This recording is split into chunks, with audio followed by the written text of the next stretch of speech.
ग्राकशाला कमलपुर विधानसभा केन्द्र बै खबजाक दुर्गा चौमनी ब्लकनि मोहनपुर कामी पन्चायतनि अक्रा नायकनाय चंहरजाखा फियाबा कताल चंहरजाकनायनि मुं खोनावैनो जलिलायजाक कामिनि तंनाय लुकुरक कामिनि लुकुरक स्रांशाला मोहनपुर पन्चायत तांनक बुस्कांगो कुथुमलाय मुं खलायै केबुं मुं फुनुका आबुसिमिया जलिलायजाक कामिनि लुकुरक मोहनपुर पन्चायतनि तांनक ताला खासिवि रिखा कामिनि लुकुरकनि कक्सिल जामुं कताल चंहरजाकमानि कामिनि अक्रा नायकनाय कामिनि लुकुरकनो काहामके नायकल मुं खलायग्लाक कामिनि लुकुरकनि सानमुं जे काहामके कामिनि बागै सामुं खलायनाय ते नायकनाय बनन चंहर दिहिनाय आसालो कामिनि लुकुरक साख्लायखा बरक थानसांगै गसिमुं नाहारका कामिनि अक्रा नायकनाय चंहरजाकमानि बरकनो गसिवै नाहारै मांगलाक नांखे फाइतंनाय बिसिबा रमै कामिनि पन्चायत लुकुरकनो नायकलनाय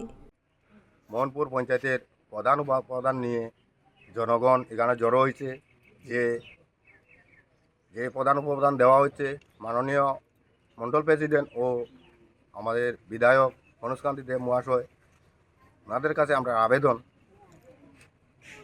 প্রধান উপাদান আমরা কেউই এখানে মানিয়ে নিতে পারছি না যোগ্য ব্যক্তি তারা যাচাই করে দেখ যারা পার্টির কাজ করে পার্টির লোকে জড়িত আছে তাদেরকে এই প্রধান উপপ্রধান দেওয়া হোক নাইলে এখানে আমরা আম জনতা কেউই মানিয়ে নিতে পারছে না এই প্রধান উপপ্রধান আর নাইলে এই জনগণ কইছে আগামী যে 5 বছর আছে 5 বছর জনগণই পঞ্চায়েত চালাইয়া যাইবে আর নাইলে এই আন্দোলন চলবেই সারা 5 বছর চলিয়ে যাবে। Bureau report কখরাং।